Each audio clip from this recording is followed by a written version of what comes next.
The Middle East was once again thrown into turmoil, a region already fraught with decades of conflict and instability, as Israel unleashed a series of devastating airstrikes on neighboring Lebanon, targeting key strategic locations. The target?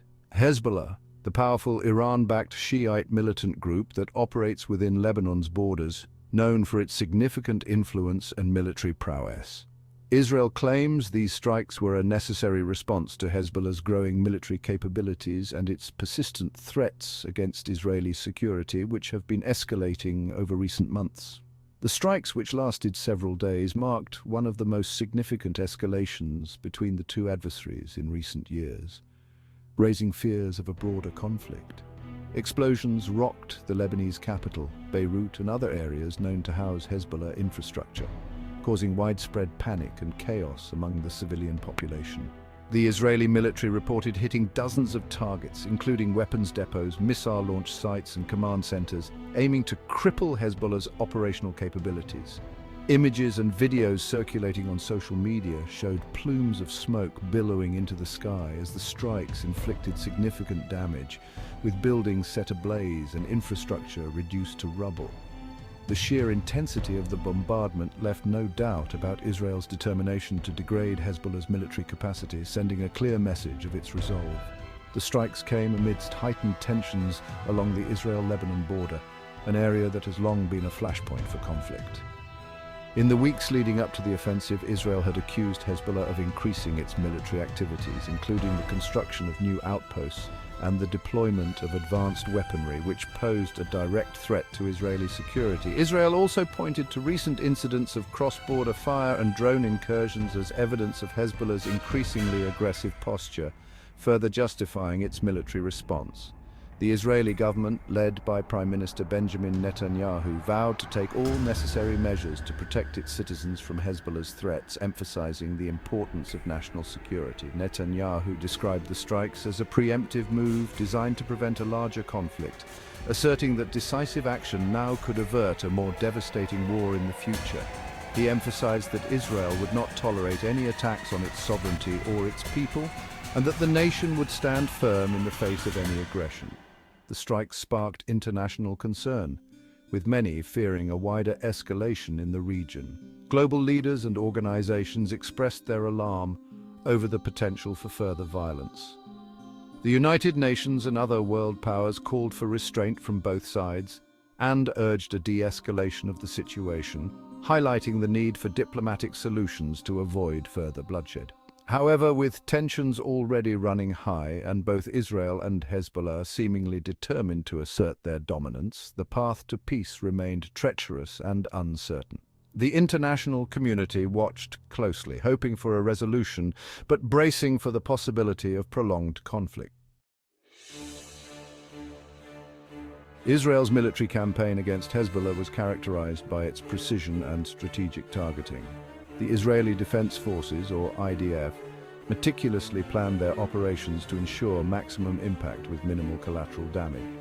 Rather than indiscriminate bombing, the IDF focused on striking key nodes of Hezbollah's military infrastructure, using advanced technology and intelligence to identify and hit their targets with pinpoint accuracy. The primary goal was to cripple the group's operational capabilities, thereby reducing its ability to pose a significant threat to Israel. The targets included a range of facilities deemed critical to Hezbollah's ability to wage war against Israel. These included command centers, weapons depots, and missile launch platforms. High on the list of targets were Hezbollah's weapons depots. These depots stored a vast array of rockets, missiles, and other weaponry that could be used against Israeli cities and military installations. These facilities, often hidden in underground bunkers or civilian areas, were strategically placed to avoid detection and destruction. Hezbollah's tactic of embedding military assets within civilian areas posed a significant challenge for the IDF. By targeting these depots, Israel sought to degrade Hezbollah's firepower and reduce its ability to launch large-scale attacks. The destruction of these stockpiles was crucial in diminishing the group's offensive capabilities. Another key focus of the strikes was Hezbollah's missile launch platforms.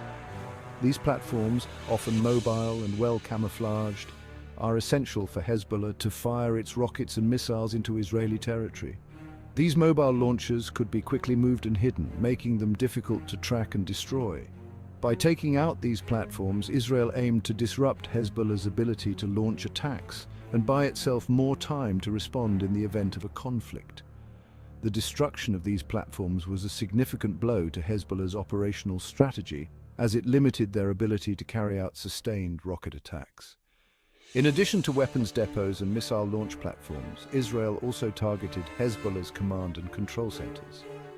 These centers serve as the nerve centers of Hezbollah's military operations, coordinating communications, intelligence gathering, and decision-making. By striking these centers, Israel aimed to disrupt Hezbollah's chain of command and hinder its ability to coordinate attacks.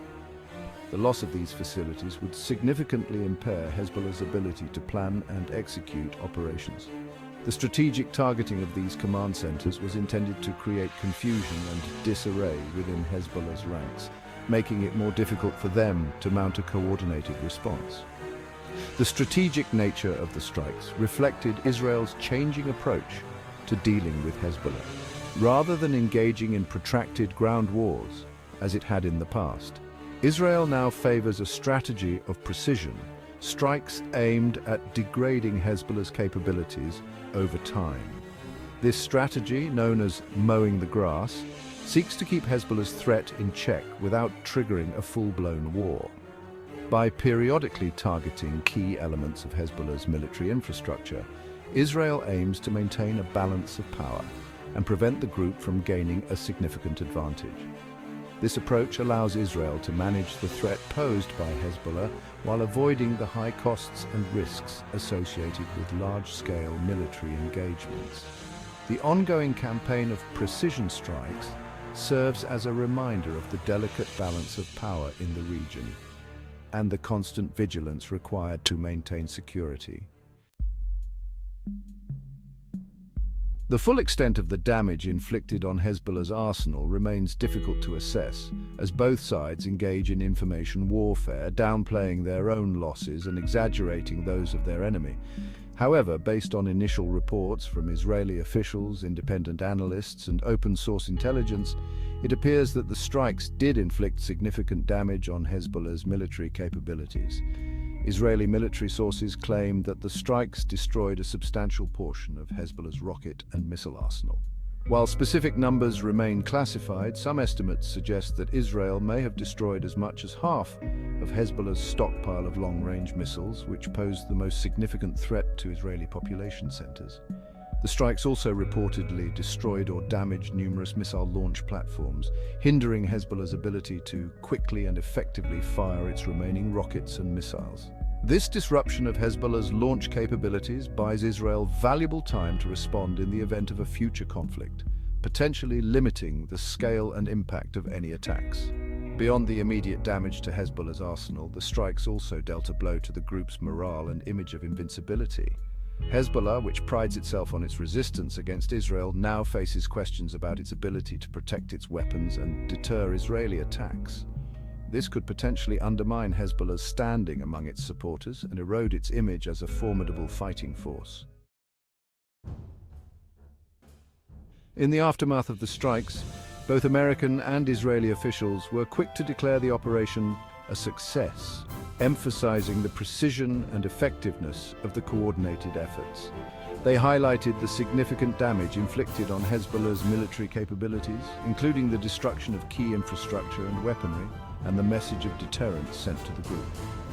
U.S. Secretary of State Antony Blinken expressed unwavering support for Israel's right to defend itself against attacks, reiterating the long-standing alliance between the two nations. He emphasized that Hezbollah's provocations were unacceptable and that the United States stood firmly behind its ally, ready to provide both military and diplomatic support. Blinken emphasized the close coordination between the United States and Israel in the lead-up to the strikes, noting the extensive planning and intelligence sharing that took place. He stated that the Biden administration had been briefed on the operation in advance and had given its full support, underscoring the strategic partnership between the two countries. He stressed that the United States remained committed to Israel's security and would continue to provide the necessary military and diplomatic backing to counter threats from Hezbollah and other hostile actors in the region. This commitment includes ongoing military aid and joint exercises to ensure readiness. Israeli Prime Minister Naftali Bennett echoed Blinken's sentiments, praising the successful execution of the airstrikes. He declared that the strikes had sent a clear message to Hezbollah and its Iranian backers that Israel would not tolerate any attacks on its sovereignty and that any such actions would be met with decisive force.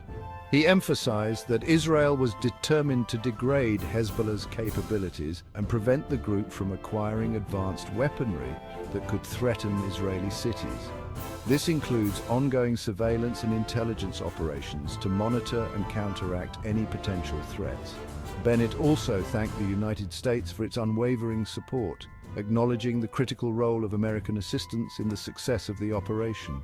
He highlighted the strong alliance between the two countries and their shared commitment to countering Iranian aggression in the region, which poses a significant threat to regional stability. He stressed that Israel would continue to work closely with the United States to address the threat posed by Hezbollah and prevent the group from destabilizing the region. This ongoing collaboration includes strategic meetings and joint efforts to enhance regional security and stability.